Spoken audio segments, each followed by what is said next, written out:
우리 삶에도 그런 영역이 있죠. 물이 흘러야 되는데, 찰랑찰랑 물이 있어야 되는데 비옥하지 못하고 메마른 황무지와 같은 그런 데 삶의 영역이 있죠. 그런 곳에 오늘 성전의 문지방 아래 틈새에서 나온 그 물이 사막을 향해서 흘러간 것처럼 오늘 이 성전에 예배드리는 여러분들이 각자의 삶에도 메마르고 황무지와 같은 그런 곳을 향해서 물길이 잡혀지고 물이 채워지는 그런 아름다운 일들이 있게 되기를 주의 이름으로 간절히 축복합니다. 먼저 해결해야 될 질문이 있습니다. 너무 아름답죠. 오늘 본문을 읽어보니까 그림이 그려집니다. 근데 이 물의 정체가 뭐냐는 겁니다. 성전의 문지방 틈, 그러니까 가장 동쪽을 향하고 있는 게 정문, 예루살렘의 성전의 정문인데 그 성전의 동문의 문지방, 현관문의 아래 틈을 타고 물이 새어나옵니다. 그 물이 뭐냐 이겁니다. 이걸 분명히 해결해야만 오늘 성서가 우리에게 들려주고 있는 이 이야기가 우리에게 의미가 있어지겠죠. 우선 성서가 오늘 보여주고 있는 이 물, 이 성전 현관 틈에서 나오는 이 물이 새어 나왔다는 것은 성전 안에 물이 있는 거예요, 없는 거예요? 물이 점점 많은 거고요. 그리고 이게 수심이 점점 깊어질 정도로 그 원천지에서 물이 나올 수 있다는 것은 그 안에 물이 계속 있다는 거죠. 성서가 제공하고 있는 물의 의미가 여러 가지가 있겠지만 세 가지 말씀을 우리가 살펴보면 베드로전서 3장 21절은 단도직입적으로 베드로가 물에 대해서 얘기합니다. 물은 예수 그리스도께서의 부활하심으로 말미암아 이제 너희를 구원하는 편이, 물은 예수 그리스도의 부활하심으로 말미암아 너희를 구원하는 편이 곧 세례라. 이는 육체의 더러운 것을 제하여 버림이 아니요 하나님을 향한 선한 양심의 간군이라. 물은 단순한 목욕물이 아니라는 겁니다. 단순히 씻어내는, 내 육체의 더러운 부분을 씻어내는 거에 물이 머물지 않는다는 거죠. 물은 우리를 하나님 앞에 세워놓는 역할을 한다는 겁니다. 하나님을 향한 선한 양심의 간군이라. 그러니까 예수 그리스도께서 부활하심으로 우리에게 준 구원의 편이 하나님을 향한 선한 양심의 간군이라. 그러니까 우리를 하나님 앞에 세워놓을 수 있는 거를 상징적으로 물이라고 하는 걸로 베드로는 얘기했습니다. 예수님도 말씀했습니다. 요한복음 3장 5절 말씀. 사람이 물과 성령으로 나지 않으면 하나님 나라에 들어갈 수 없느니라. 그 당시 최고의 석학이었던 니고데모가 반문하죠. 어떻게 사람이 다시 태어날 수 있습니까? 엄마의 자궁 모태에 들어갔다 다시 나와야 되는 겁니까? 예수님께서 들려주신 말씀이 사람이 물과 성령으로 나지 않으면 하나님 나라에 들어갈 수 없다. 마찬가지로 이 물은 하나님 앞에 우리를 세워주는 그런 기능을 합니다. 성령의 물은 우리를 구원하는 표로 다시 태어나게 하는 그런 기능을 우리에게 갖고 있습니다. 요한복음 7장 37절 38절에서 예수님이 또 말씀합니다. 누구든지 목마르거든 내게로 와서 마시라. 나를 믿는 자는 성경의 이름과 같이 그 배에서 생수의 강이 흘러나오리라. 아멘. 이건 예수님이 아예 그냥 자신 스스로가 생수, 리빙 워터라고 말씀하는 겁니다. 예수님을 믿는 자는 그들의 삶의 깊은 곳에 생수의 강이 끊임없이 솟구쳐 흘러넘친다라고 하는 말씀을 해주신 거죠. 이 성서에서 제공하고 있는 물이라고 하는 의미의 공통점은 우리를 하나님 앞에 서게 한다는 겁니다. 그래서 이게 이해가 되지 않고 논리적으로 설명이 불가능하지만 하나님 앞에 서게 해서 우리를 전혀 다른 새로운 모습으로 변화시키는 게 물에 가지고 있는 공통적인 성서가 제시하고 있는 의견입니다. 죽었는데 그죠? 물은 예수 그리스도께서의 부활하심으로 말미암아 이제 너희를 구원하는 편이 죽었는데 부활하게 하며 이전의 옛 삶을 다 지우고 다시 태어나게 하고 우리를 하나님 앞에 서게 한다는 거죠.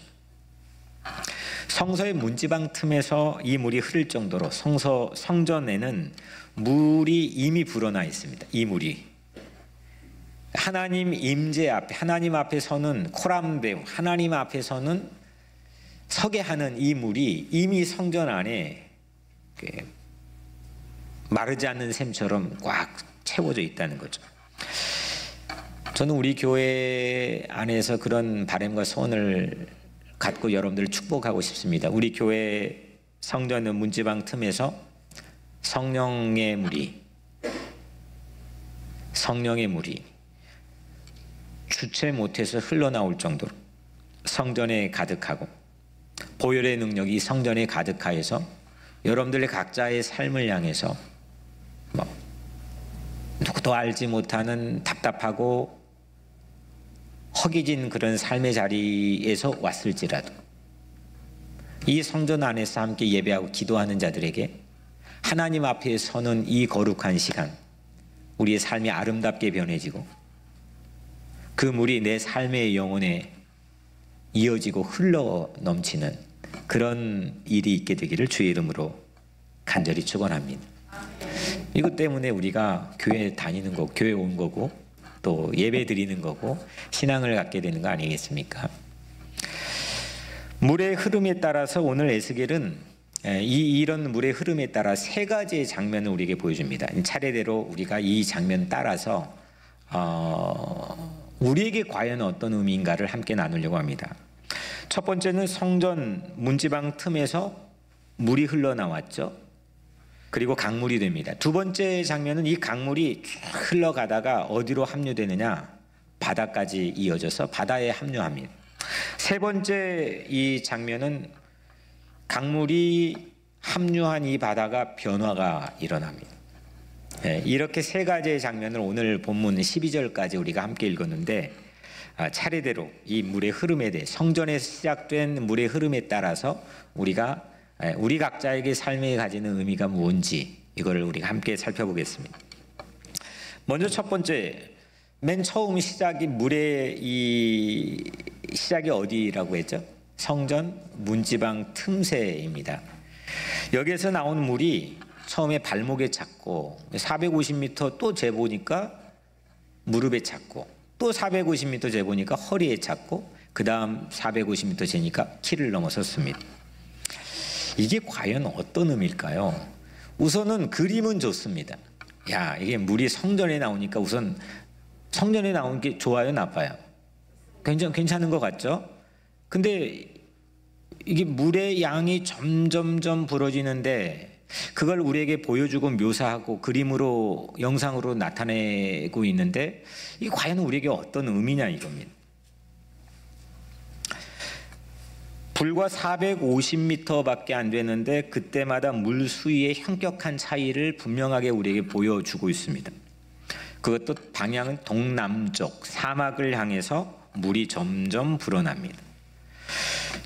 제가 여기 서두에 소개해드린 것처럼 논뚝 그 고랑의 돌을 옮겨 놓을 때 아래 논의 물이 참 저는 신기했어요. 그 아래 논의 물이 그 돌 하나 옮겨 놓으니까 찰랑찰랑 찬단 말이에요. 그것처럼 메마른 땅에 물길이 생겼고 발목, 무릎, 허리, 키까지 이 물이 불어났다는 겁니다. 이게 물이 차올랐다, 물이 불어났다라고 하는 게 과연 어떤 의미일까? 발목까지 있을 때는 그 물길을 걸어가는 게 그다지 어렵지 않습니다. 무릎까지 오면 조금 벅차지만 그래도 충분히 걸어갈 수가 있습니다. 허리까지 오면 어떻습니까? 속도가 상당히 늦춰집니다. 키까지 넘어서니까 어떻게 됐다고 그랬죠? 걸어서는 못 간다는 겁니다. 헤엄쳐서 갔다는 거죠. 물이 이게 차올랐다, 성전에서 흘러나오는 물이 점점 차올랐다는 게 오늘 이 에스겔 자신의 힘으로는 뭔가 거스를 수 없는 힘의 직면에 있다는 겁니다. 사람이 살면서 다 내 마음대로 됩니까? 안 됩니까? 우리가 괜찮게 그래도 조금 살려고 노력하잖아요. 그런데도 불구하고 내 계획대로 다 되는 게 그렇게 많지 않습니다. 뭐 하루 스케줄을 짜고 하루 시작을 해도 그 스케줄대로 다 되는 거가 아니고 우발적이거나 예기치 않는 그런 사건, 사고, 일들이 우리 각자의 삶에 늘 직면하고 부딪힙니다. 그 일이 어떻게 나에게 일어날까? 지나고 보니까 그냥 그런 것 같지만은 그런 일들이 부지기수로 우리 각자의 삶에 다 채워져 있죠. 팬데믹이 와서 이게 전 세계가 이렇게 지구는 자전공전을 계속하고 있지만 마치 이게 그냥 불구가 되는 것처럼 이렇게 그냥 멈춰 있을 거라고 누가 상상했겠습니까? 내 힘으로는 거스를 수 없는 일, 이게 물이 점점 차오르는 모습을 통해서 우리가 엿볼 수 있습니다. 에스겔은 현재 지금 위치가 성전에 흘러나오는 물을 봤기 때문에 예루살렘에 있겠거니 생각할 수 있겠지만 천만의 말씀입니다. 너무너무 먼 거리에 떨어져 와 있습니다. 에스겔은 지금 바벨론 제국의 포로로 끌려와서 약관 30의 나이에 포로로 끌려와서 바벨론의 그발강가라는 강가에서 유배지에 지금 옮겨져 있습니다. 성전은 이미 무너져서 폐쇄되었고 그리고 성전조차도 에스겔 눈에 보이지 않는 아주 까마득하게 멀리 떨어진 거리에 지금 옮겨져 왔습니다. 물이 불어났다라고 하는 것은 에스겔 노력이 미치지 못하는 일입니다. 물을 바깥으로 퍼낼 수 있습니까? 강물이 불어나는데. 물길을 지금 막아설 수 있는 그런 최선의 노력을 할 수 있는 상황입니까? 그냥 막 450m마다 수심이 막 올라옵니다. 내 힘으로 거스를 수 없는 물의 차오름, 힘입니다. 힘. 인간이 이 여러 가지 계획을 가지고 또 분석하면서 세상 노력하고 살아가는 것 같지만 최선 다해 살아가고 있지만 거스를 수 없는, 반박할 수 없는, 뭐 어떻게 해볼 도리가 없는 그런 상황들을 물이 차오르는 모습을 통해서 우리에게 보여주고 있습니다. 이런 상황에 오늘 에스겔이 어떻게 합니까? 거슬러 올라갑니까? 성전에서 틈새에서 나오는 그 물에 불어나는 그 수심의 깊이에 따라서 자연스럽게 나를 맡길 수밖에 없는 상황을 우리에게 보여줍니다. 하나님의 섭리를 배우는 거죠. 모두 설명이 안 되는, 하지만 지나고 보니 이렇게 내 뜻대로 되지 않는 상황에서 하나님의 깊으신 계획이 이런 거였구나.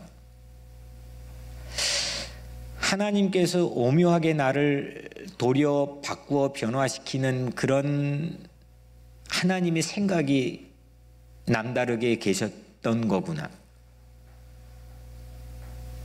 이걸 배우면서 우리는 여러 가지 유익이 있을 수 있습니다. 우리의 겸손해질 수도 있고 허망한 생각들이 버려질 수도 있는 거고, 우리 신앙적으로는 하나님을 바라보면 하나님을 더 깊이 믿고 의지하고 나를 던져 맡길 수도 있는 거고.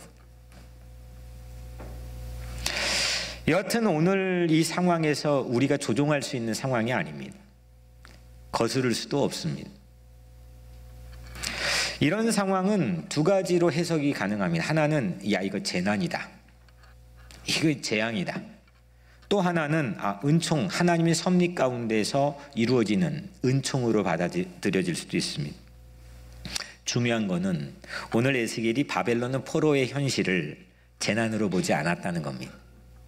물론 힘들고 벅차고 어려운 상황이라는 것 에스겔도 다 그냥 우리에게 재현해주고 있습니다. 하지만 그 상황 자체에 하나님의 섭리, 하나님의 뜻과 계획이 깃들어 있는 은총으로 받아들입니다. 에스겔은 유배자의 최선의 노력을 다하는 것. 지금 유배지에 갔으면 뭔가 이게 지금 뭘 해야 될 거 아닙니까? 30이 약관의 나이면 뭔가 열정도 있고 혈기도 있을 텐데 뭔가 움직여 봐야 될 거 아닙니까? 근데 그 노력도 물론 있었겠지만 그 노력만을 포커스해서 방영해 주지 않았고 전적으로 하나님께서 하신 일, 하나님만이 하실 수밖에 없는 일을 우리에게 방영해 줍니다. 물이 막 차 올라갑니다. 그래서 후대에는 에스겔 이 청년을 유대의 그 구약의 계시록이라고 이름을 붙여주죠. 바벨론 험지에서, 유배지에서 뭐 보면 다 이건 진짜 내가 어떻게 해볼 도리가 없는 그런 상황에서 그 현실만 보면 사람 마음이 어떻게 되겠습니까? 미치는 거죠. 내 마음의 길을 못 잡을 수 있는 거죠. 그것만 보고 있는데 현실에 파묻히면 사람이 상당히 냉소적이게 됩니다. 그것만 보고 있으니까. 근데 오늘 에스겔이 우리에게 주고 있는 한 가지의 큰 컨트리뷰션은 그는 환상을 늘 바라봅니다. 아마 구약 성경에서 신약의 사도 요한과 비견될 만큼 묵시와 계시, 환상을 가장 많이 본 그 한 사람이 에스겔입니다. 환상을 보게 하는 것이 에스겔 표현으로 하면 영, 성령님이신데 에스겔은 그리 구약의 성령 전문가이시죠. 거스를 수 없는 이 현실 한복판에서 하나님의 섭리를 직면하고 또 거기에 나를 완전 던져 믿고 맡기며 그 성령의 능력의 차오름에 함께 흘러가는 그런 하나님의 귀한 은총을 에스겔은 우리에게 보여주는 거죠. 오늘 우리 각자의 삶에도 설명 안 되고 이해 안 되고 이게 분명히 내 계획과 너무나 떨어져 있는 그런 상황으로 거스를 수 없는 현실에 직면할 때가 있습니다. 하지만 그때 무엇을 할 겁니까? 점점 수심이 깊어지고 내가 할 이 영역과 옵션 좁아든 상황에서 무엇을 하시렵니까? 오늘 에스겔처럼 그 현실을 보는 게 아니라 성전에서 틈새 물이 흘러나오는 그 환상을 바라보고 믿음을 놓지 않고 그렇게 은총 가운데 살아갈 수 있는 그런 여러분들의 삶이 되기를 주님의 이름으로 간절히 축복합니다. 두 번째 장면이 오늘 말씀의 제목과 결부가 되어 있는데 강물이 막 흐릅니다. 강이 되었습니다. 그리고 그 강물이 결국 어디에 합류가 됩니까? 바다로 들어갑니다. 물의 흐름은 동쪽 아라바를 거쳐서 바다로 향했다라고 오늘 성경은 우리에게 말씀하고 있습니다. 8절 이 흘러내리는 물로 그 바다의 물이 되살아나리라. 강물이 바다로 흘러가서 바다가 살아나는 모습을 우리에게 보여줍니다. 강물이 흘러 바다에 들어가는데 합류되는데 그 순간에 어떤 현상이 일어나느냐? 생명이 가득하게 되었다는 겁니다. 바로 이거죠. 그 합류되는 그 순간 찰나를 향해서 이 강물은 도도하게 중지하지 않고 멈추지 않고 흘러갔다는 겁니다. 오늘 말씀의 제목처럼 강물은 바다를 포기하지 않았습니다. 실패가 있어도 벽에 부딪혀도 비루해도 아무런 능력이 다 바닥나도 근거가 아무것도 보이지 않아도 희망을 여전히 가질 수 있는 것, 그게 가장 큰 우리 신앙이 우리에게 선물해 줄 수 있는 힘 아니겠습니까? 스가랴라고 하는 한 예언자도 오늘 이 에스겔의 이 예언 전통에 같이 맞다 비슷한 이야기를 합니다. 스가랴 14장 8절에 보면 그날의 생수가 예루살렘에서 솟아나서 절반은 동해로 절반은 서해로 흐를 것이라. 여름에도 겨울에도 그러하리라. 성전에서 솟아나는 이 강물이 동쪽 서쪽 바다를 포기하지 않고 흘러간다는 거죠.